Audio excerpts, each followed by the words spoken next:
And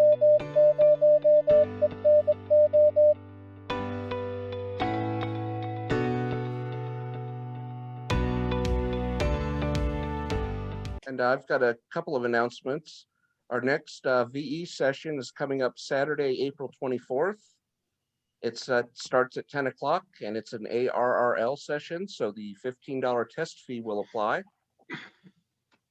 Let's see, also I mentioned on the nets, the Nashua Amateur Radio Society is putting on a free ham boot camp via Zoom. That's also on Saturday the 24th. And they've got a couple of different tracks of presentations there. They said one's kind of for technician level licenses, and then the other one's geared more around HF. So that would be some good opportunities if you want to see that sort of thing. I put a little article on it on the club web page, which is w0eno.org.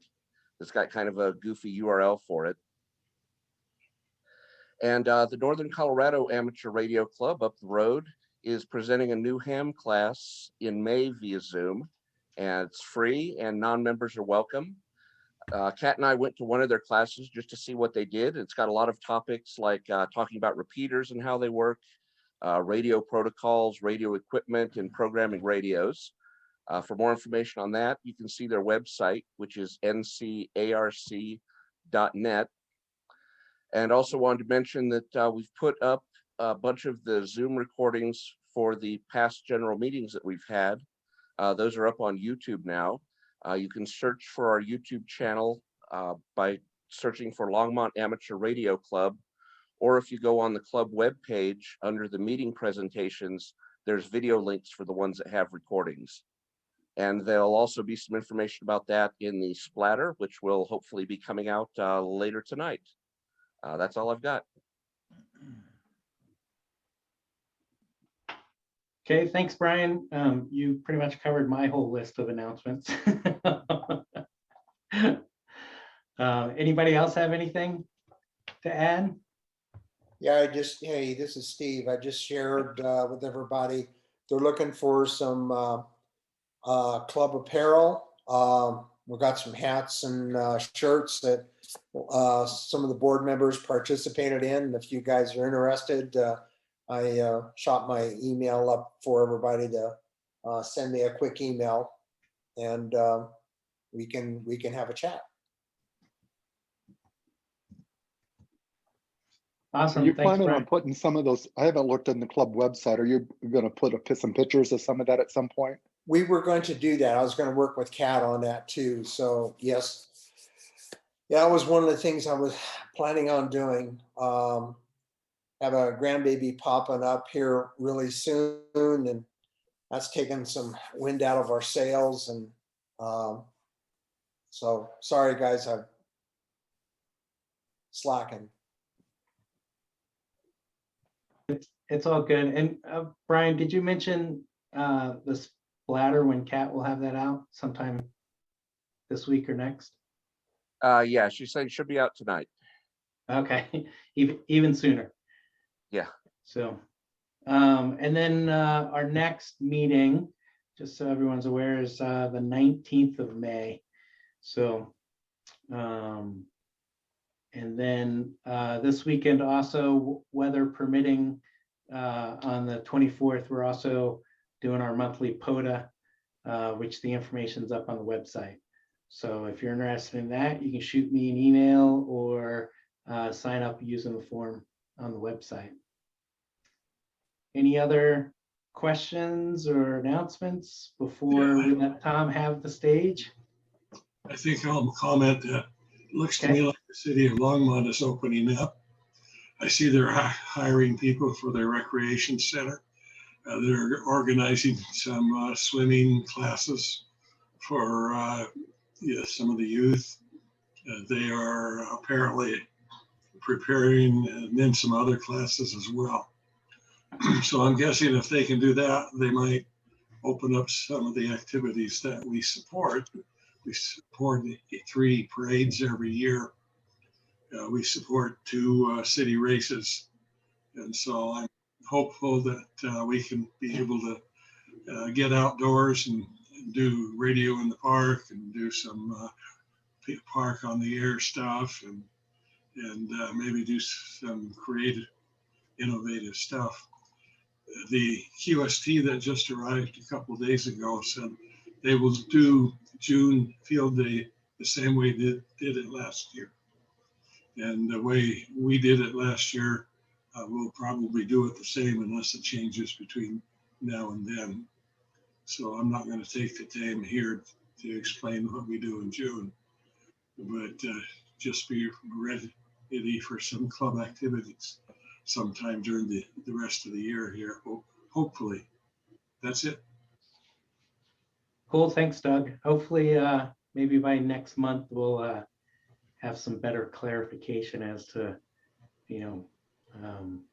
in-person events that we can do, as opposed to just, some of the spread out outside events. That's Hey, all. Mike, this is Steve. Got a quick announcement. I got an email from Bob Witt, K0NR, about some Colorado Radio Club announcements. I don't know if anybody's got those emails or not. I got that email this afternoon as well. Yeah, okay, all right, so 10 events in Colorado. Yeah. Okay.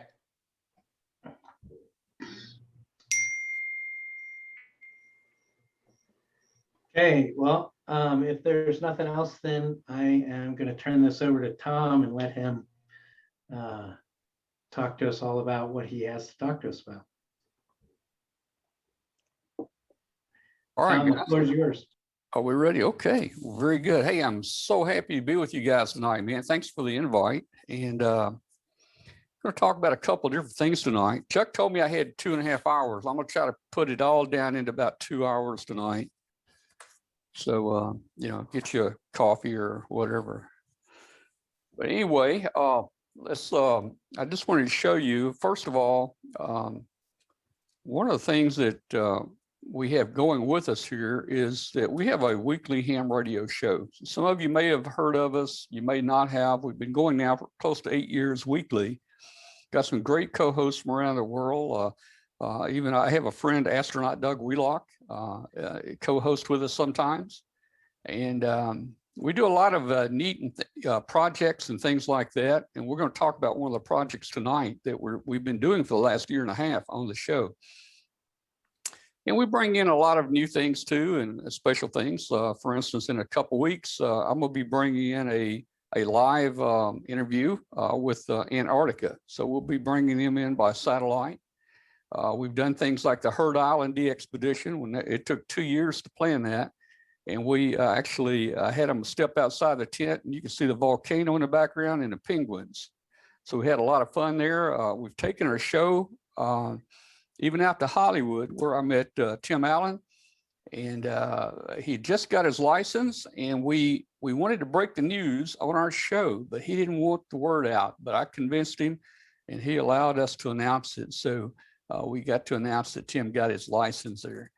So one of the things that I want to do tonight is talk about one of the projects. It's a really interesting project to a lot of people that we're doing for the show.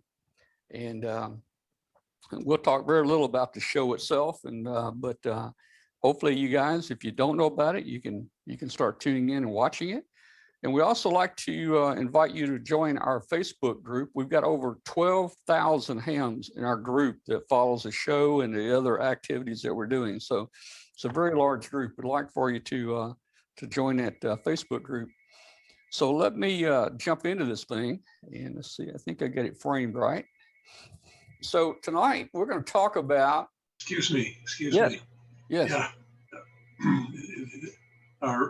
Mike, is there a way of making him full screen or bigger picture so we can see his slides better? Yeah. Can you share his screen? Just got to go to speaker view. Yeah, you just put your Zoom on speaker view, and it should come up full screen. Speaker view. Yeah, up in the top right, you see up there, you see view. Yes. There you go. Put it on speaker view. Let's try that. And then whoever talks, they'll come up full screen. So I should be full screen. I can see all the meters behind you. You see it? Is it working okay? Yeah, All right. fantastic. All right, very good. All right. So tonight we want to talk about one of the projects, and that is one of the things we've been doing, and that is Pico balloons. You may have heard about them, you may not. This is not a weather balloon. You know, a weather balloon will go up 60, 70, 80,000 feet. It'll pop and it comes down. You know, it stays up a day or so, and that's it. But we design and build these Pico balloons to stay up and float at a certain altitude. For instance, the ones that we've been flying mostly the past year, we design them to fly at about 43,000 feet. And once they hit that 43,000, that's where they stay. And they'll go around the world if you're lucky. And I'm going to show you in a minute how we track it. We track it every 10 minutes on a website.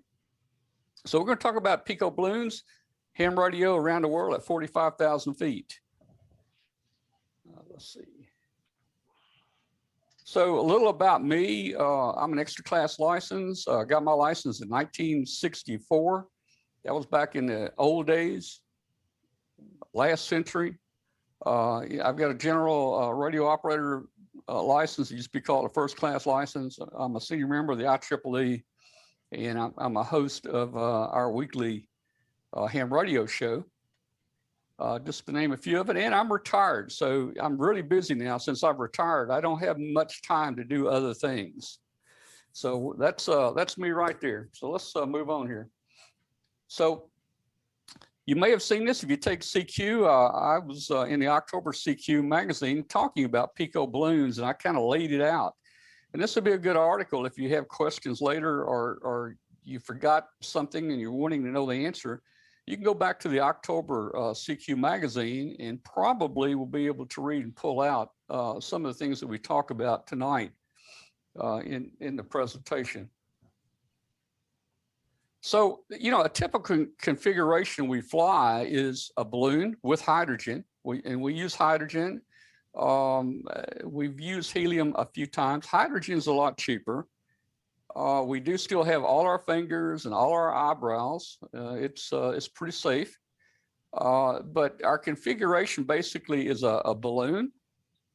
And then we have a tracker that hangs below it with a couple solar cells on it. And the antenna actually hangs from there. And these balloons will look almost empty when we launch them because they're super pressure balloons. And what happens is we don't want it to fill up and burst. We want it to fill up and hold. And that's what establishes our altitude. And everything is measured to the gram. We have a gram scale. So we put so many grams of hydrogen in. The little tracker weighs 1.6 grams total. A penny weighs 2.5 grams. So the tracker weighs 1.6 grams, just to give you a reference on that. So this is typically, and this is my friend here, we're launching a balloon. There are not many balloons available out there that will do this, that will fly in a super pressure mode. And this is one of them that will. This is kind of expensive, and we're trying to remedy that. This balloon is about 160 bucks. It's made out of special material. You can see we got a bubble of hydrogen in the end, but when this thing gets at 40,000 feet, it is completely tight and trying to stretch. So that's one of our launches. Let's see if I can play a launch here for you. Oh, I didn't. Let's see. That was a picture. Okay, here's a typical, there are various different trackers out there, and you can buy these. QRP Labs makes a tracker. That's a simple tracker right there that will do whisper, and it will also do APRS. And if you notice there on the left side, there's a little solar panel that's soldered to it. And on the right side, we have some supercapacitors connected to it. Now, the solar capacitor, the solar cell is really not quite enough to really power this thing, but the supercapacitors will charge that up and it'll supply the extra current we need to transmit. So that's a typical QRP tracker there. Here's Bill Brown. You may have heard of Bill Brown. He makes a tracker. This is Bill's Sky Tracker. He's got 2 solar panels on there, and you can see his little tracker there in the center he's holding.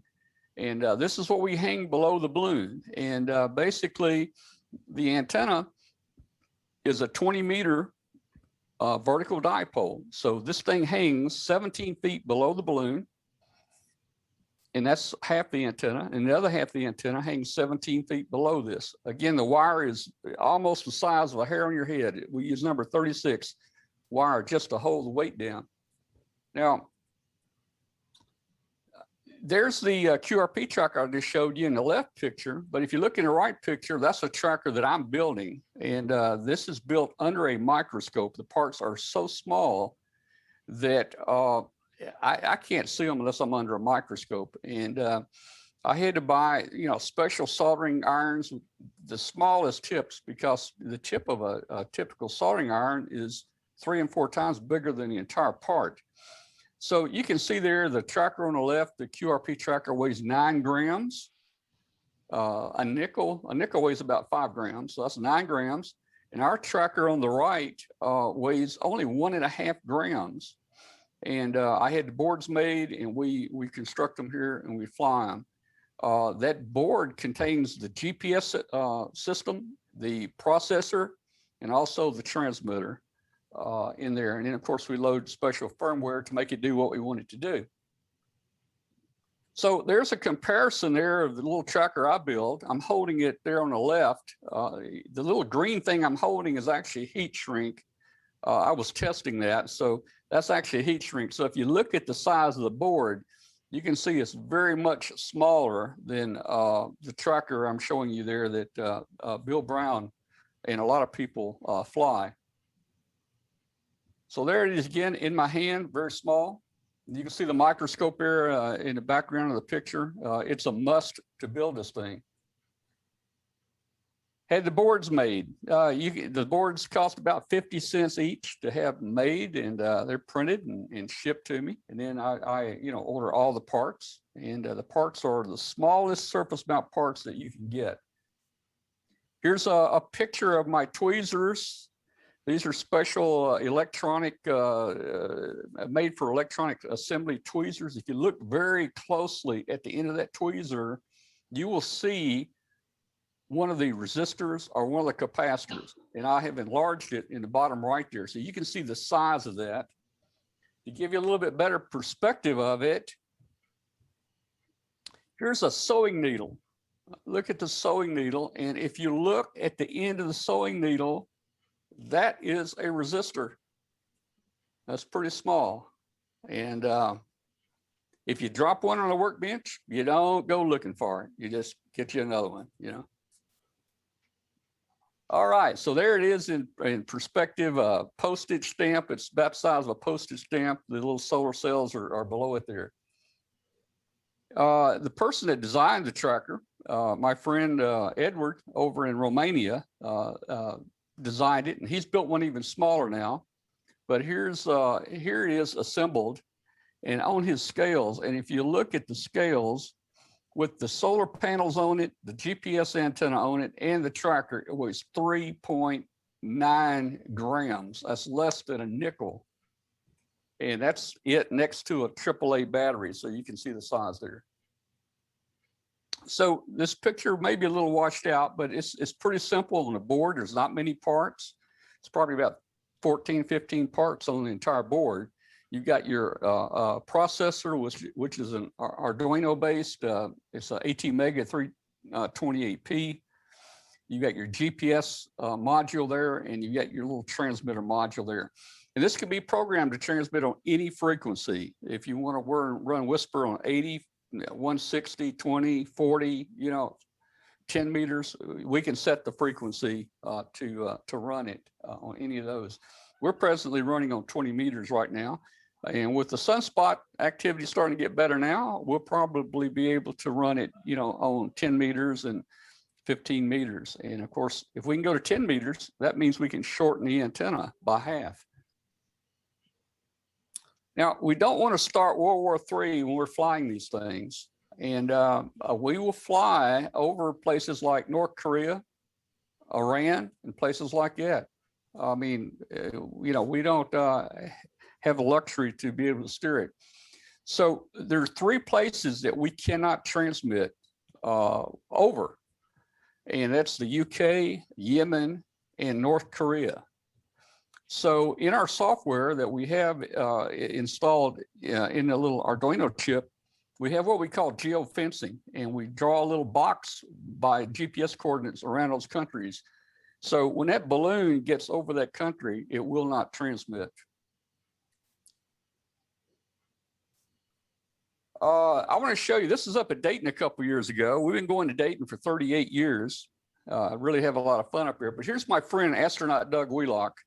And just a quick story. I met Doug about 9 years ago when he was in the space station, International Space Station. I talked to him 30 times 1 month when he was a commander. And I also talked to him 3 times driving home in my pickup truck. So, and Doug, ever since then, the story is I sent Doug barbecue, famous Memphis barbecue, for his very first meal back on Earth. And Doug has now started attending things with us. He's been to Dayton, I think 8 years with us now. And here he is. I took him outside. This is a simple balloon race that Bill does at Dayton each year. And these balloons are simple Mylar party balloons. They will actually function fairly well and stay up a few days to maybe a week. But here's a launch, and I'm going to show you. Now, I thought, okay, we're in a race with the DARA radio club up there, and how's the best way to really launch a balloon? That's to get an astronaut out there to launch this balloon, and oh man, we'll win the whole thing, you know. So anyway, let me play the quick clip here, and I'll show you. And it was really windy that day. There goes one. It has the tracker below it. It has an APRS tracker below it. That one took off pretty good. I think it just launched the fixed launch. That wind was terrible. Typically, you cannot launch a wind like this. So the second one's fixed to go up. And there goes the second one. The first one had a good flight. There goes the second one. So now it's the experts' time.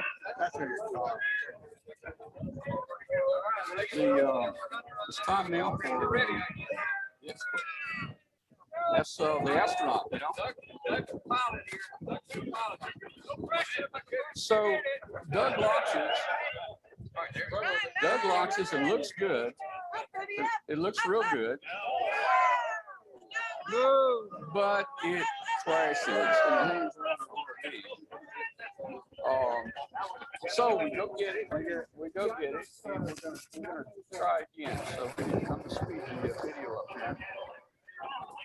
And, I just want to make sure my audio is coming through. We're going to speed the video up here. Doug launches again. Here we go. Second launch.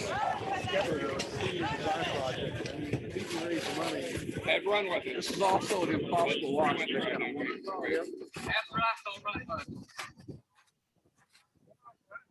to get any higher. Well, it gets you some splashing. All right, so here we go. Run and let it go. There we go. We think, watch the expression. Watch the expression. There it goes. Good, but there's some power lines. It needs the right hand. Power lines. Get up over them wires. But then it came back. So there we go. So you know, we had an astronaut. He crashed twice. The other guys took off fine with it. Anyway, and there's Bill Brown right there. He builds and sells some of the trackers, one of the models of trackers. This was one of our first launches using a very simple 36-inch Mylar party balloon. And this balloon actually, it did pretty good, actually. It made it all the way to Japan. And we took it very seriously. We lost our balloon off the east coast of Japan. It went 14,000 miles in 14 days. We really thought that little balloon was going to make it all the way around to the U.S. But, it just didn't make it. So we've had a number of launches, some successful, some multiple trips around the world, some a few trips around, and some didn't make it. And here's the Polish Ham Club. We launched one this past year and it crashed in Poland. And here's the Polish Ham Club over there that recovered it for us. And we were going to have them gas it up and relaunch it. And this was going to be the first Pico balloon that ever stopped in Europe for refueling and took off again to come to the United States. But the COVID was really tight on these guys. They almost couldn't get out there to get it. And I have not heard from them since then. But that was up in a tree. I don't know how they got it down, but it was located. So about 6 months ago, we launched our W5KB18, and it went around the world 3.5 times in 72 days. We thought, man, this was really doing good. It took a little side trip up around the North Pole, and then it came back down, and then we eventually lost it there. People are saying, how do you steer this thing? You know, how do you steer it? And I'll tell you about that in just a moment here. So let's look at a good launch. Let's look at the launch of 18. And you'll notice that this is not the little small party balloon, but again, this is the larger balloon here. Let's see if I can get it to play here. This was our 9th attempt to go around the world. Very basic, a solar panel. W5KB-18, 9th attempt to go around the world. And you can see the tracker is just taped to the bottom. All right. Uh-oh. Think you're okay? Starting to pick up too. All right, the wind has changed, so it's actually starting to pick up a little bit. It was about 0. We got it. Get down the stream from it. All right, so I'm fast forwarding through these. So he's going to launch. It's really a pretty launch when it goes up. What do you think, Yetta? We got enough clearance this way? So there it goes, and it will yank the tracker out of your hand, and it is gone. And it will. That one made it around the Earth 3.5 times, 3.5. So let's see. Now there are predictions. If you're familiar with the hurricane predictions, when you watch the Weather Channel and they put those hurricane models out there, and you can see the little dots on where the hurricanes, the European model, the US model, and so forth. We get the very same thing to track our balloons with. This is the high split model. It's also by NOAA, and it is very accurate. You can see right there the different color dots, and I could expand that out, but this picture, of course, I can't. But we generally always go over Spain near the Straits of Gibraltar. We go down and we always go down into Africa and then come back up and go across the Middle East, usually in that area. But these and this is a 72-hour prediction here, and they're usually pretty accurate. And you can actually click on those dots and it'll tell you where that balloon is going to be in that amount of hours. Okay. So, you know, will we make it around the Earth? What does it take to get around the Earth with one of these balloons? As I mentioned earlier, our 9th attempt made it. And I tell everyone, you gotta launch 10 times. If you want to get around the world, you got to launch at least 10 times to make it. We made it on number 9. You got to make the thing very light. As I mentioned earlier, these things are measured in the grams. And, you know, the entire tracker weighs 1.6 grams. The entire 20-meter antenna weighs 1.5 grams. Very light, very small. Winter months are your best months. We've got some people flying balloons now, and a simple $4 Chinese balloon has gone around the world 7 times now, and it's still up. So winter months are the best just because all the big storms are south of the equator. So the winter months are your best chance to fly. You got to fly high. Now, these smaller balloons, like you saw a minute ago, the little silver balloon and so forth, they can't reach altitude. They'll only fly about 32,000 feet, 30,000 feet. So they can't really get to altitude. And that means if there's any storms in the way, they usually get sucked in. So winter's the best time. So, you know, don't skip steps in design, mechanical strength, double check everything, check your solder connections, things like that. You got to have a couple things though to make it happen. You got to have Mother Nature on your side. And lastly, you need a miracle to happen if you're going to make it around the world. So here's a couple pictures of one of our flights. And this is an actual flight. This is not a prediction. This was an actual flight here. Basically, you can see we get sometimes stuck in some weather patterns that are just, you just can't believe. And particularly the one that took us up to the North Pole there. And you could get stuck in a circle out there over the Pacific for, say, you know, a week and not make any headway at all. There's 18, very simple tracker. I mean, I'm almost embarrassed to show it to you. It's just a flexible solar panel. And if you look in the center on the left side, there's the little tracker that we built. I just have it taped under the bottom. And the little pieces you see sticking out there, that's a drinking straw. I taped a drinking straw under there to give it some strength. You can see the antenna there. One there, I think that's marked.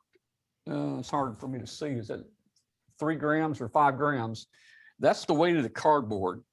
So when I weigh that antenna, that may come out 5.6 grams, and I subtract the 5 grams off of that, and that means the antenna weighed, you know, just a couple grams. So there we are in the shop there. We're measuring the hydrogen that we're putting into it.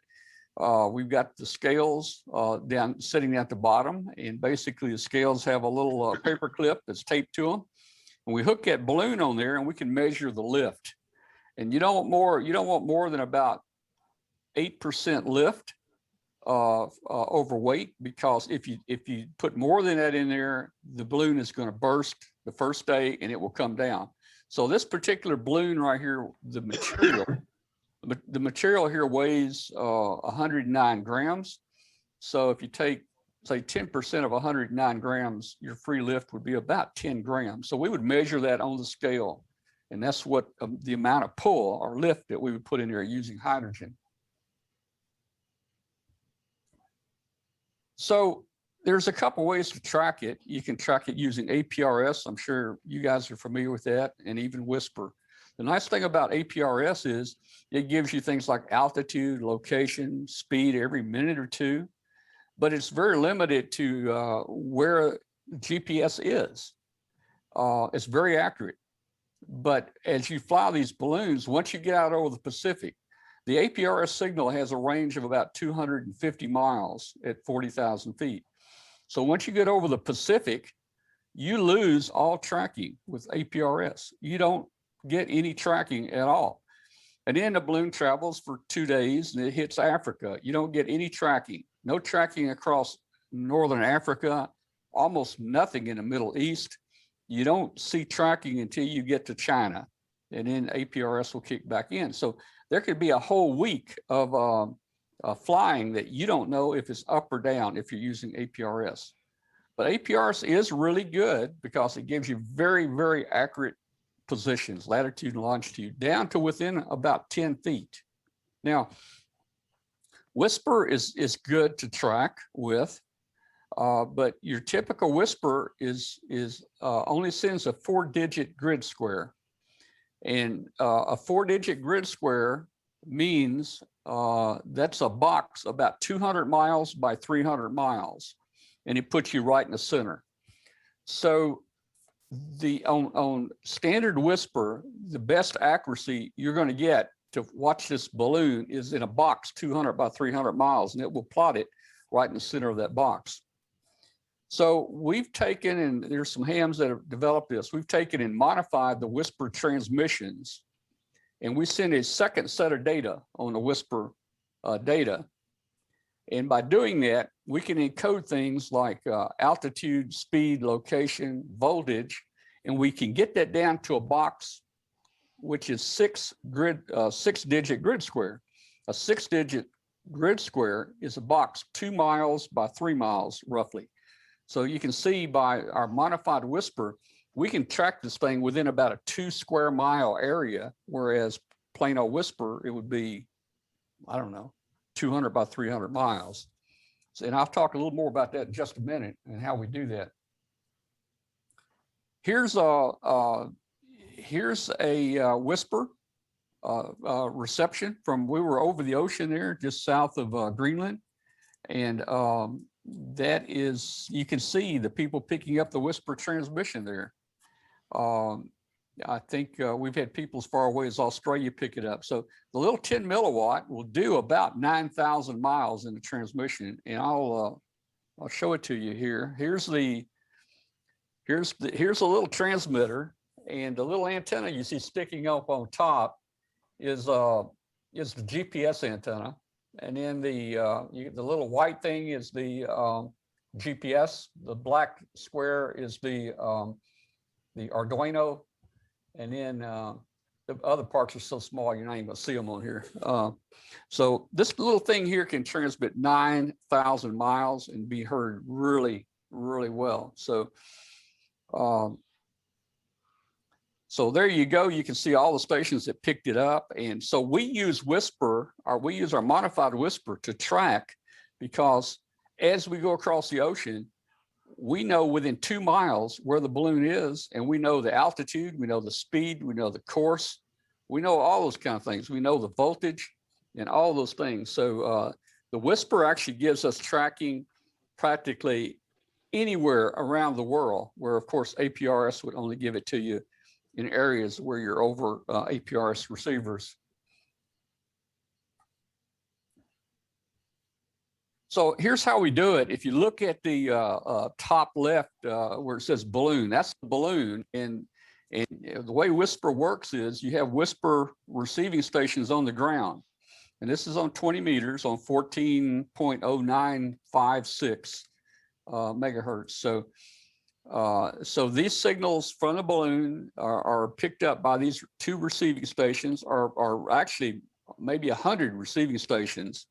And they transmit that rough data into the whisper database inside that red circle. So they go into the whisper database, and it's on the internet. And then we send a second transmission, which gives us our data. It's more than, the first transmission gives us the 4-digit grid square, but our second transmission includes the last 2 digits, making it a 6-digit grid square. So all that comes into the whisper database on the internet. And then you'll see it comes out of the whisper database to a computer here at the house, run a Python script. We take that, we decode that, we send it back up to the APRS database, and it plots it on APRS, and it gives us all the things like altitude, speed, direction, course, and all those things. So there are a lot of great websites that can help predict your flights. One is called Windy, one is called Ventusky. And by us knowing the exact altitude we are and exact location we are, we can open up one of these sites here and say, okay, our balloon is right here, and at 42,000 feet or 13,000 meters. We're in a jet stream, and you can actually put your mouse over the jet stream and you can see how fast it should be going. And that usually compares with our GPS reading.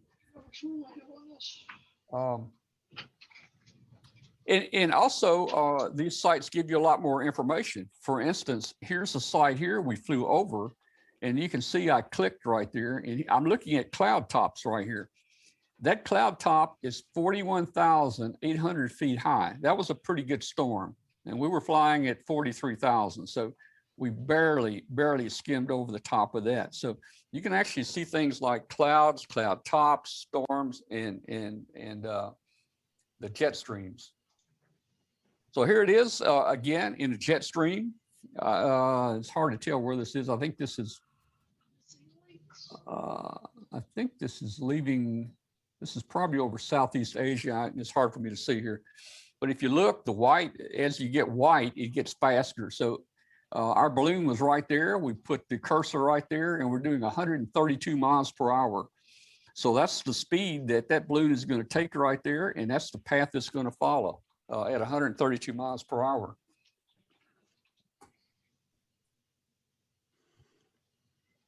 Our W5 KUB crashed in the Norwegian Sea right off the coast of Norway. And well, let's see if let me see what's next here. I'm not sure what's next. Okay, let me go back. So we crashed here off the Norwegian Sea. Now, as I mentioned earlier, people said, how do you steer this thing? Well, we don't steer it.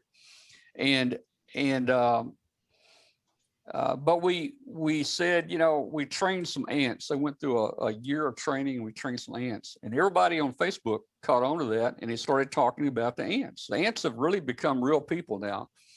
And we have actually done a lot with the ants here. So here's the ants here. How do you steer it? We got specially trained ants right there.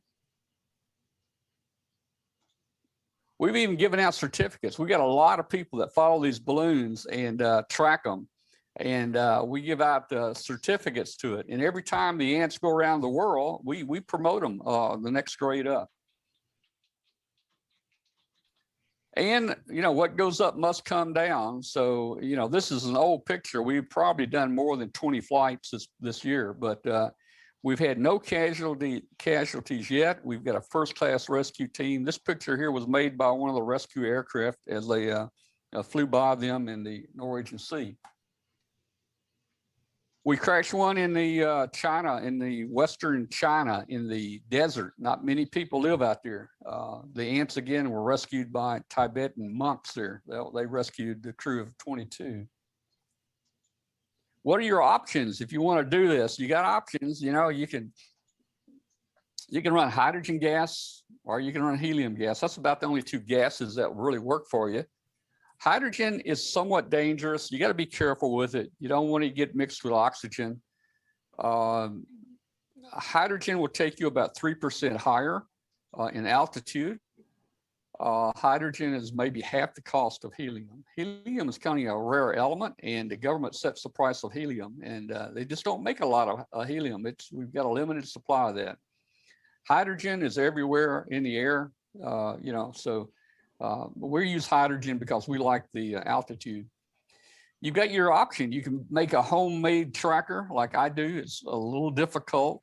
I've got a $1,000 microscope over there. And if I didn't have that, I probably would not have been successful in building these. And it took me a lot to actually get set up. I had to, for some of the surface mount components, I had to get the, you know, buy like a air, you know, the gun, it puts out the air that solders the parts, the rework system. That, smaller tips, smaller soldering irons and so forth. Or you can buy one pre-built, and there are several out there that are pre-built, already programmed for you. You don't have to worry about it. They'll run about $150 each, but they're ready to go, and you can just put them on your balloon and let them go.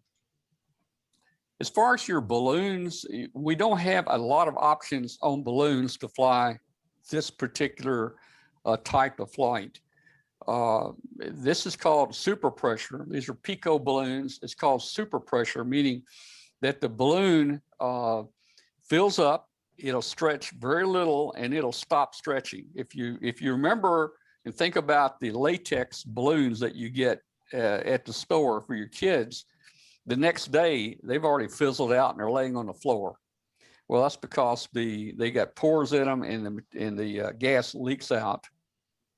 And even a weather balloon is made like that. It's going to go up so high that it's going to actually, the gas is going to expand so much, the balloon keeps stretching and stretching, and the balloon gets thinner and thinner, and then it pops and it comes down.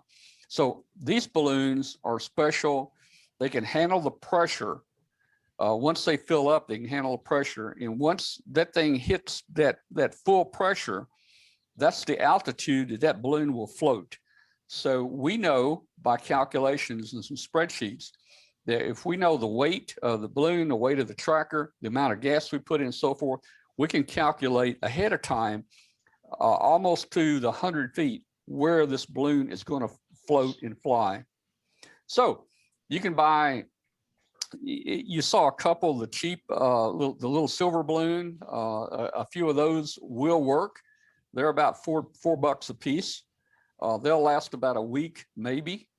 They have been known to go around the world, but most of the time they won't. Or there's only one other option, and that's an expensive balloon, like you saw the bigger ones that we were flying, and they're about $170 or $180 a balloon. So you can go with a high dollar, or you can go with the low dollar, you know. So if you really want to do this, you got to get your mindset to, you got to think like this. You got to take out $100 bill out of your pocket, tie it to a string and on that balloon and let it go. That's basically what it is. But we have a lot of fun doing it, and we've got a lot of people that follow these. So again, hydrogen will take you higher, but and just a note, you can get party helium at these stores, or even Walmart sells party helium, I think. That is not pure helium. That will fly a little bit lower than pure helium. So we typically use the gas, the hydrogen gas. Let's see. You got to be safe when you're using hydrogen. That's some other stuff we have to put on right now. I'm just kidding you there. We don't do that. So new additions that we've done on the later flights that we've done this year, we've added a CW ID to it. In addition to the data that's collected for APRS, we've added a CW ID so you can actually hear it and listen for it by ear. And we've added QRSS. And if you don't know what QRSS is, you know, QRS is a Q code for send slow, QRS. Well, QRSS means send really slow. And there's some software out there that will copy QRSS. So we actually send a very slow CW ID, and on your screen, you can see the dots and the dashes appear on your screen on the waterfall as you copy it there. And we've added a 100 milliwatt amplifier on our last flight. As I mentioned before, the 10 milliwatt is heard 9,000 miles away, but we're always wanting to try something different and push the limits. And so we put I built a 100 milliwatt PA and put it on this one. And this one didn't stay up long. This flight was short on purpose. And I'll tell you a little about that in just a second. So we have on our website, my website is w5kub.com, and on all our balloons, typically I set up a tracking page. And if you go to balloon in our menu, top menu, you'll see over on the left the number of days it's been flying. In the center there, you'll see additional information. You can click there and track it. It'll actually bring a map up and show you where that balloon is and where it's traveling and so forth. So that's a good site to go to. And the journey continues. We've been doing this about a year and a half, almost 2 years. Here we go.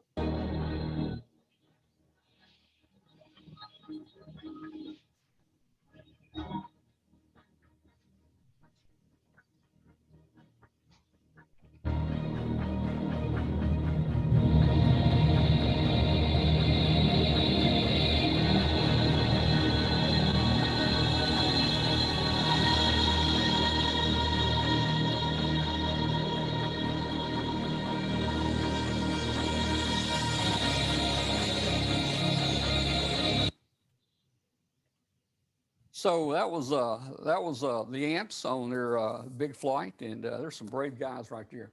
Now let me tell you about something we tried differently. You know, I've been talking about super pressure balloons, and there's nothing out there available to go higher than 44,000 feet. The balloon that you saw we flying, the big clear one, that's the only balloon out there that will go that high, and it's $160. So we need capacity. We need lightness. So we are experimenting with and trying to come up with something low cost for people, low cost, made out of a simpler material that people can afford and fly higher. We want to break the 44,000 foot ceiling. Now we can do that. I mean, we could easily do that with like a weather balloon or something that goes up 70, 80, 90,000. But we want to break that ceiling and fly at, make it level off and fly at, say, 55,000 feet, and go all the way around the world at 55,000 feet. This is a homemade balloon we made last week, and you can see it's quite a bit bigger than the ones we were launching. And we had high expectations for this one. I'm working with some professional balloon people out in Oregon right now, and I'm learning a lot from them, and they're testing a lot of stuff in their lab for us. So this was made from typical sheet plastic. I got some 1 mil plastic. You can get it places like, Home Depot or Lowe's or something. And I spliced it together to make it 24 feet wide and 20 feet long. And we used tape to seal it up.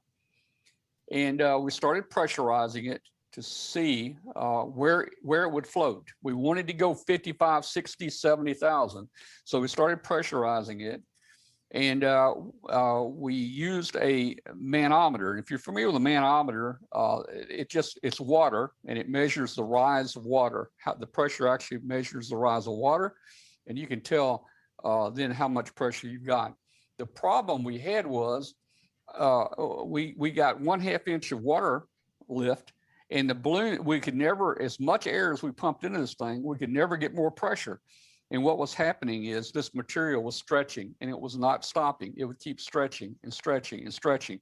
So what that meant was it's going to go up, and as it keeps stretching, it's just going to go higher and higher and keep stretching. And then it's going to stretch so much that it becomes real thin, and it just breaks and it comes down. And that would happen in one day. So we decided to launch this. My friend said, let's launch this thing anyway. So we launched it kind of in a different mode. We launched this in what we call zero pressure. We never let the balloon get pressure where it pushed the sides out. The pressure inside the balloon was always equal to the outside pressure. And the way we did that, we put a 3/4 inch vent in the very bottom, just a piece of PVC pipe. So as it went up and as the gas expanded, it would come out the pipe at the bottom. And a zero pressure balloon will fly about 24 hours. And it went down the next morning. It went down in Charleston, South Carolina. We had some people actually found it. My mentors are Edward, Y03ICT in Romania.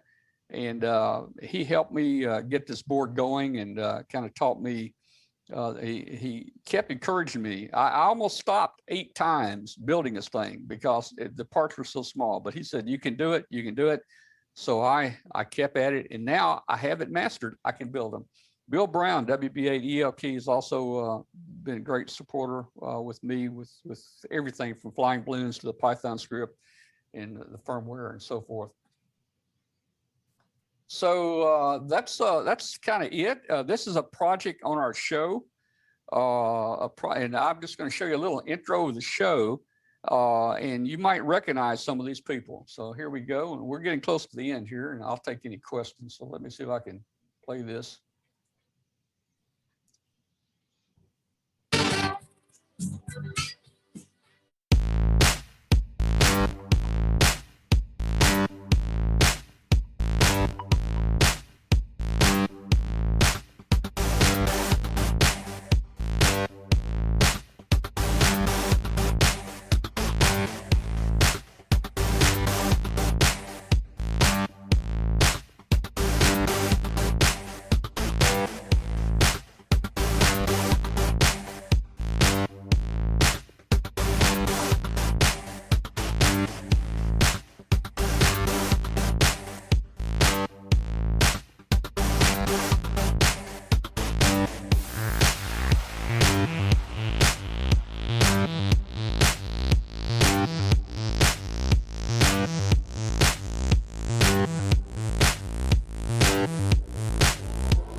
right, so that brings us to the end here. Just wanted to mention to you guys about our show. We're every Tuesday night, 8 p.m. Central.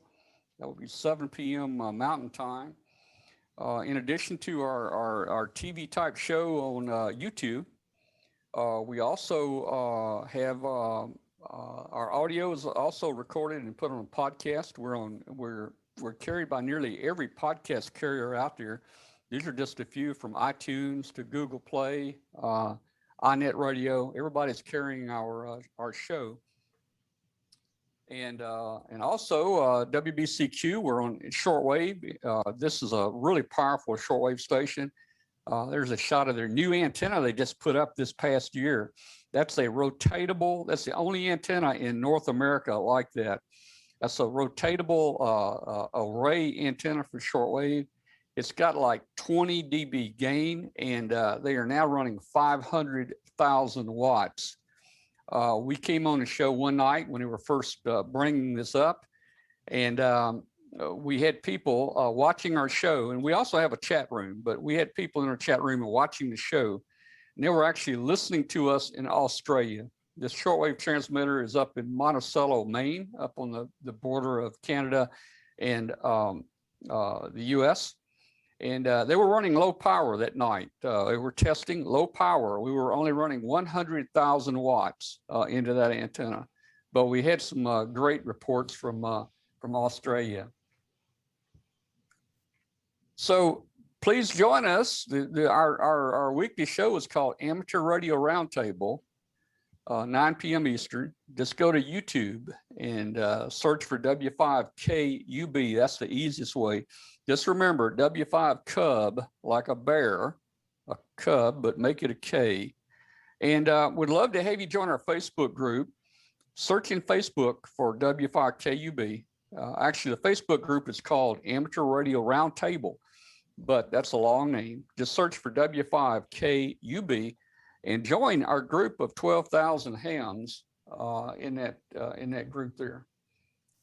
So I think that is all I've got. We ran about 50 minutes maybe or so. I hope that was okay with everybody. I'm open for questions. If anybody has any questions, man, I really enjoyed being able to present to you guys tonight.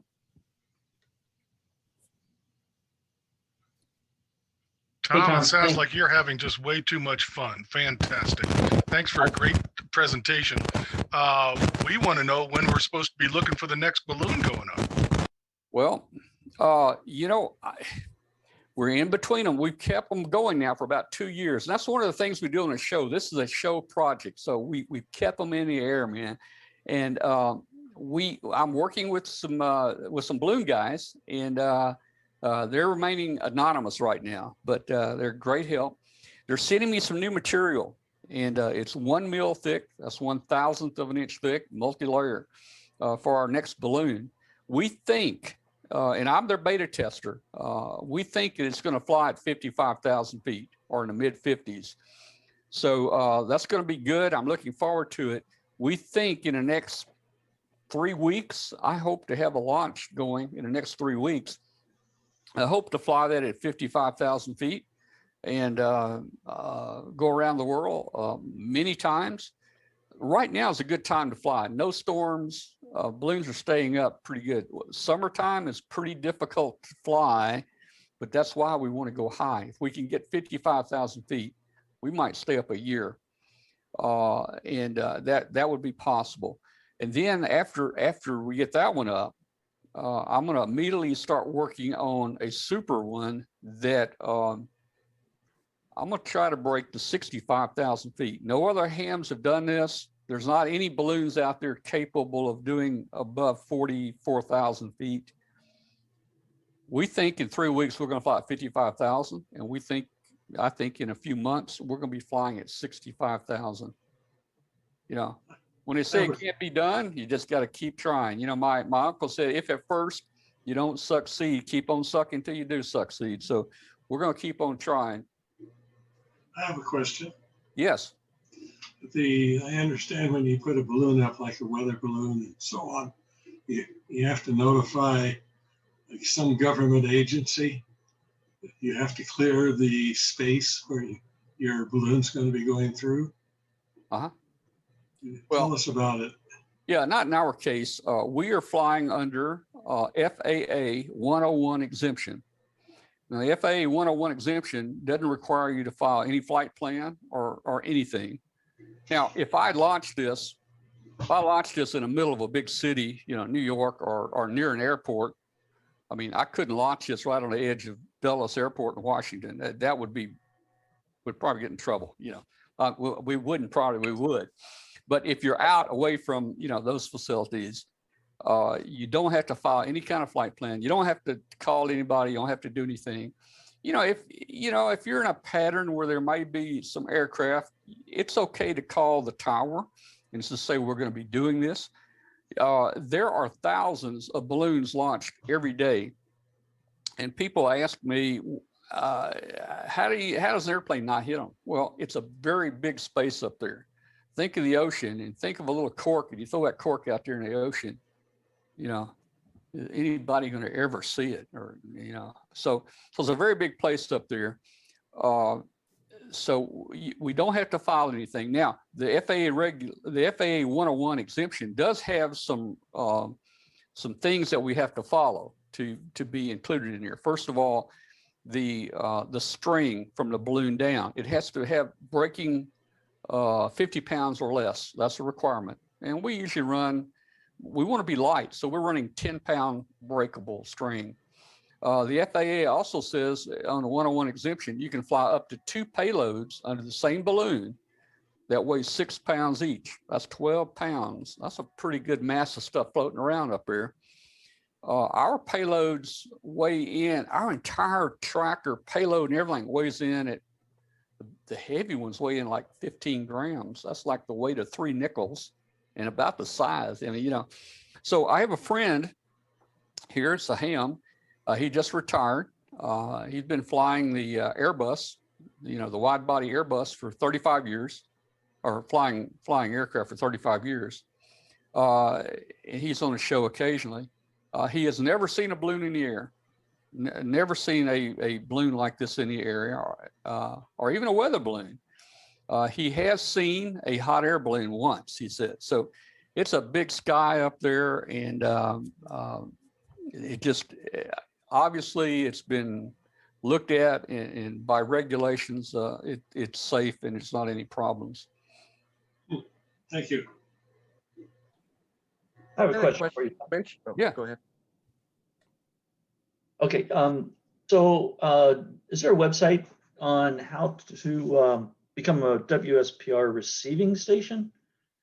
Well, okay. Yeah, WSPR it stands for Weak Signal Propagation Reporter. And if you go to if you do a Google search, you can go to the wspr.net site, and it'll pull up a Google map. And what you do is, and immediately you'll see thousands of transmissions going all over the map there on WSPR. But below that map, you can narrow it down. There's some boxes, and you can say, give me 20 meters only. And you can say, give me only W5KUB. And you can say, also show me the night and day line. And then when you click on that, then the map comes up and you only see me and where I am. And that's on a map. It's a moving map, and you'll see the path of the balloon as it goes around the world. And also APRS is the same way. APRS.fi is the website for APRS, and it will also plot up there. You put in the search call you're looking for, like you would search for W5KUB-11 and hit enter, and it'll pop up on the map, the moving map, and every few minutes you'll see it move across the map, and it'll tell you the altitude and speed and all those kind of things. So those sites are already out there for you to use. On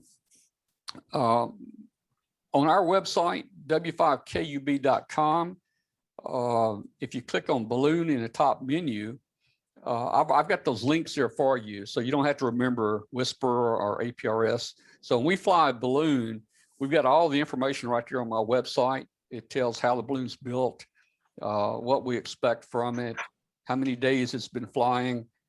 Click here in fact, I usually embed the map on the page where you can actually see it on the map, or you can click on the link there and actually it will take you to Whisper or APRS. Let me follow up on that. What was that? Yeah, let me follow up on that. Are there any resources there on how to become a tracking station? Yeah, okay. So there are thousands of people that have receivers set up to track. Typically I'm not a tracking station, but since I've been flying the balloons, I have set up tracking. There's free software out there. If you go to WSJT-X, that's the software out there. You can get the software free, and that includes the Whisper software. So you'd put that software on your PC. You would the modern day PCs now, that software will actually control your PC and it'll set the frequency and all those things. So if I go to 20 meters Whisper, it will automatically go to my IC 7300 and it'll put it on the right frequency and the right sideband. It'll go to 14095, and then it also connects to your receiver's audio, and then your receiving station.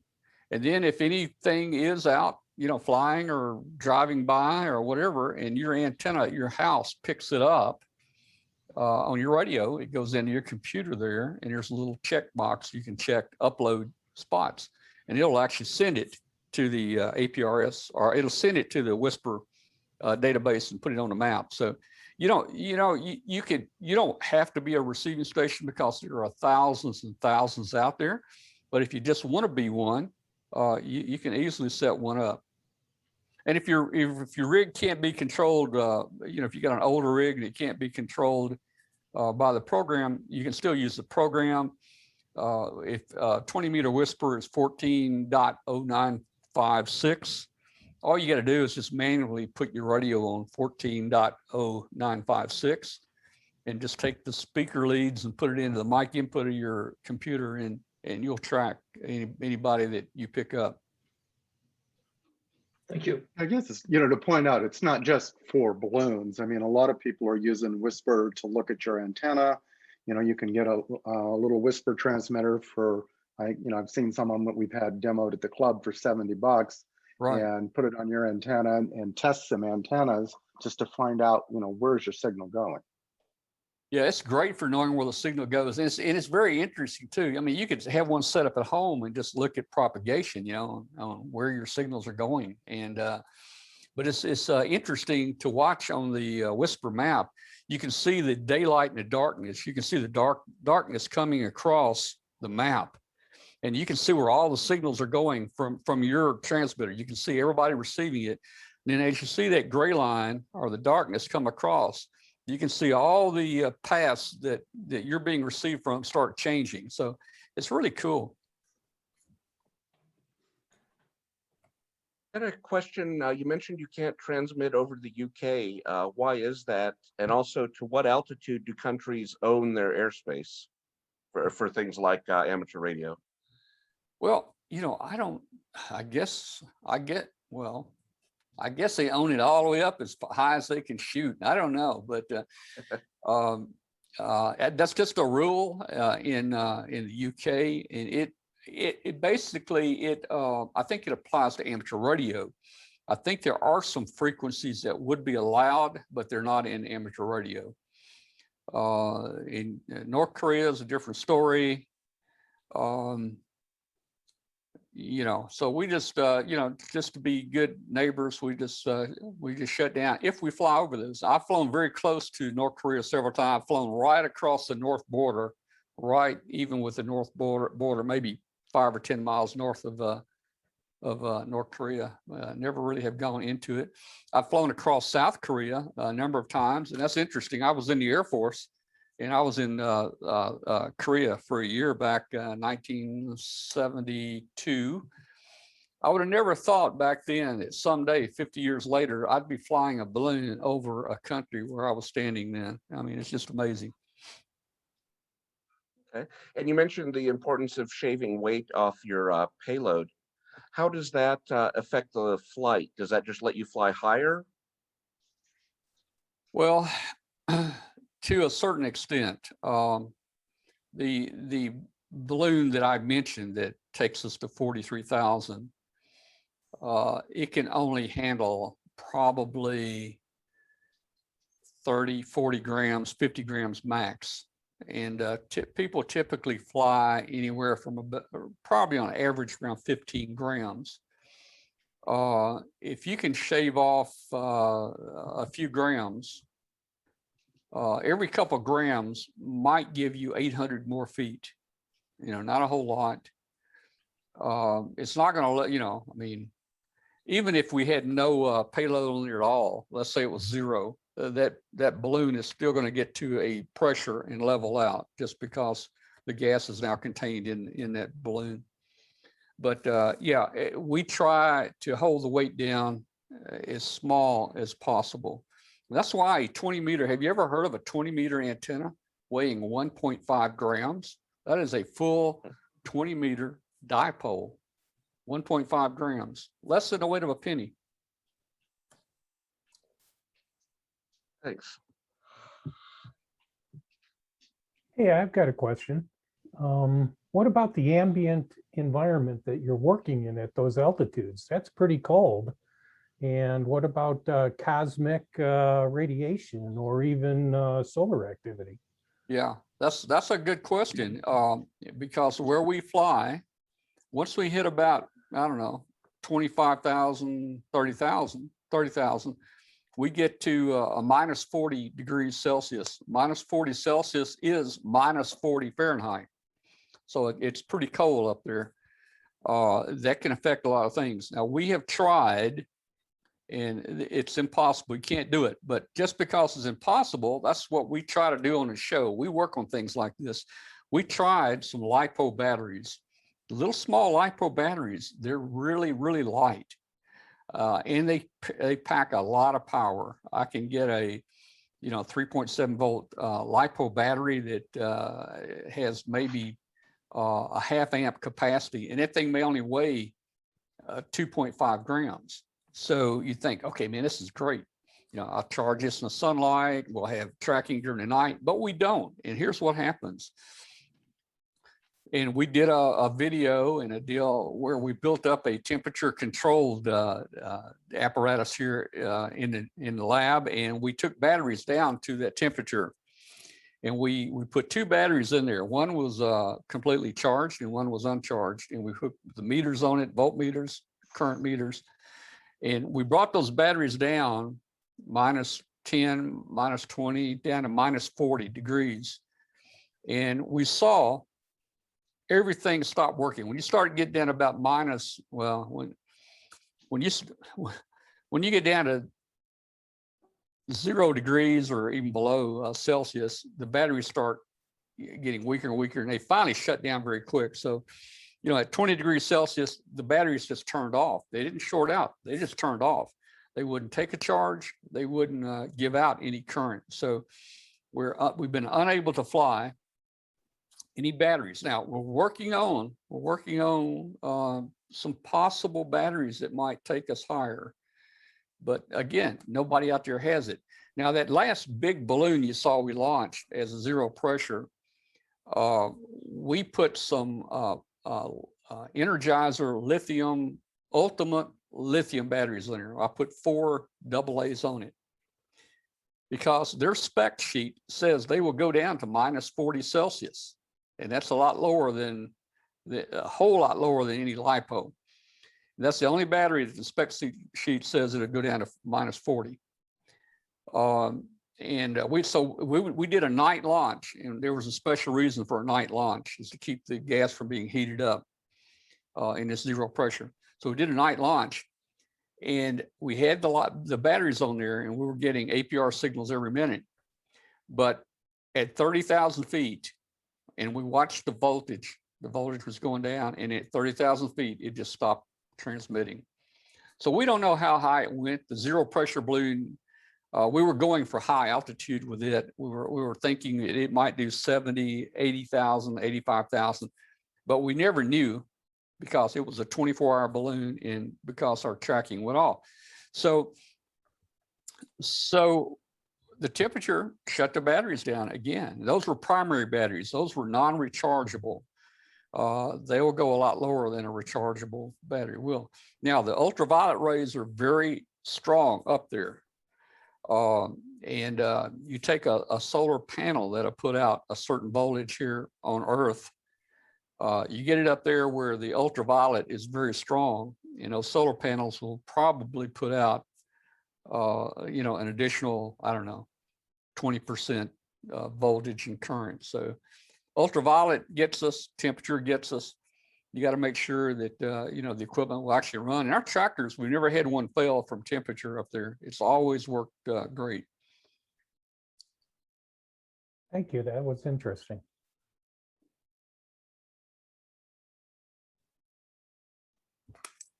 What do people do that find your trackers? Do they send them back or keep them as trophies or? Well, we don't get many back.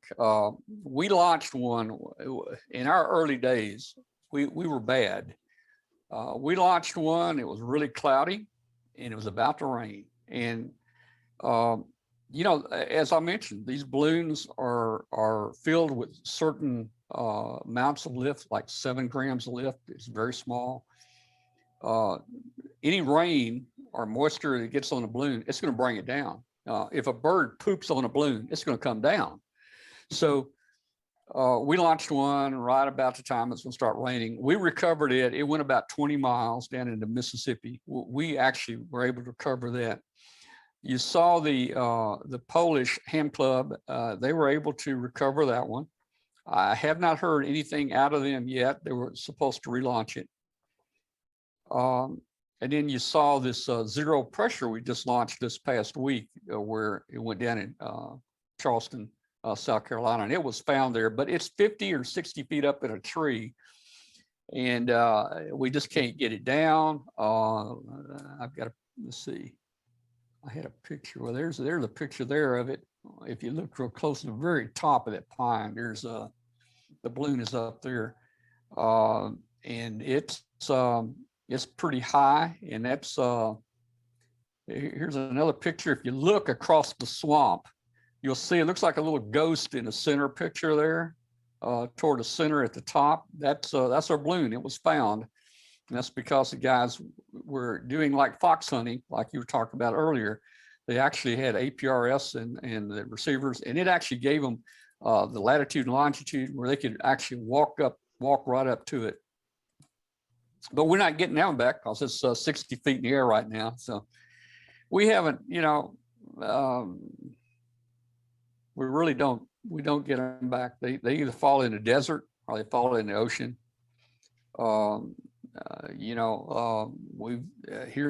Hey, KUB-20, we crashed in the China Sea. And, that didn't last very long right there. China Sea took that one. Norwegian Sea took that one.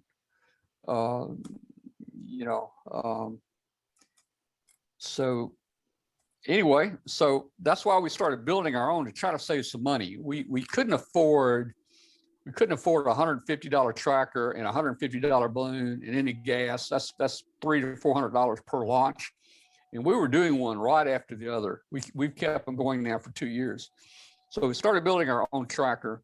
I've got the cost down on the tracker to about $40 to build that tracker. So it's saving quite a bit of money. And we've flown so many of those expensive balloons that we now are also experimenting in trying to develop a balloon to break that 44,000 foot ceiling and get some people out there, a cheap alternative to that. Not sure you want those back anyway. That's old technology. Yeah, well, it'd be how- nice. Yeah, I don't know. We have flown one a couple times, after we did recover it, but you could put the ants back to work. we could. Now, how do you get all this hydrogen? Well, we just go to the gas company and get our tank refilled. See, okay, I thought you were making it yourselves. No, in high school, we made hydrogen. We did an experiment and the teacher, he took the flask and he put the match in and popped it. In safe mode just to be able to look at the disk.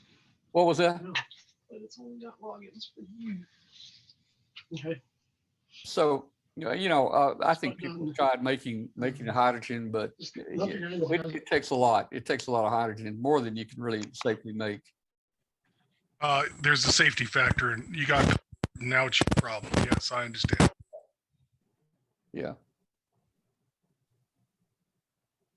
And things have been pretty easy and good to work with the hydrogen. I remember one time though,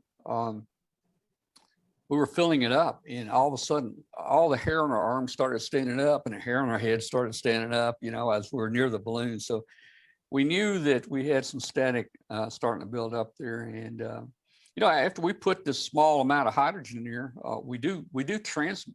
we transported about 3 or 4 miles to an opening where we launched. So you got to be careful with it.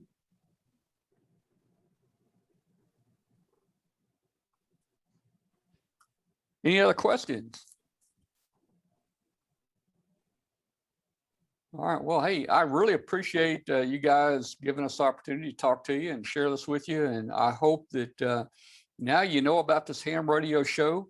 I'm working a deal right now to bring a ham in from Antarctica down to South Pole. I hope to be able to do that in the next couple weeks on the show. We've got another segment coming up using a tree for an antenna. There's some military studies done on that. We're going to try to duplicate that and replicate that and make some contacts using a tree for an antenna. We got all kinds of things going here, and ham radio has been such fun for me for the last 57 years. I've done everything from Morse code to voice sideband, FM, the satellites, the space station. I've done amateur TV. I haven't done moon bounce yet. I want to do some moon bounce for the show here soon. We're going to probably crank back up our satellite station and have some segments on operating satellite. I'm not much of a digital person. I'm kind of an old fogey when it comes to ham radio, but I have done a little bit FT8 and played with it. But there's so much in ham radio to do, and probably most people don't know. You can fly a balloon around the world and use ham radio to track it. Join our Facebook group. It's called W5KUB, and hopefully we'll see you on the show one night. And in addition to our show, we normally, for the last 18 years, we have webcasted like the Dayton Hamvention, Huntsville Ham Fest, and so forth, where we'll do a 5 days straight marathon of broadcast. And we've given out like $10,000 each year in prizes to people that just watch the show. If we call your name, you might win an HF rig or a mobile rig or a HF antenna. And you can actually see some of the prizes. If you go to our website, w5kub.com, and click on prizes up there, you'll see some of the prizes that we've given out over the years. So, hey, guys, thanks again, man. And I enjoyed it. And if anybody's interested, we'll be glad to help you. Sure, Tom. Thanks so much for joining us and giving a great presentation. It just shows one of the other options that we have in ham radio. There's all kinds of things that you can do with ham. And this is certainly one of them if that's what you're interested in. Thanks again so much for being here. And I'm sure that you'll get some inquiries through your website or Facebook page as well. Okay, my email address is tom@w5kub, and I'm also on QRZ. Awesome. I'll put that in the chat for everyone as well.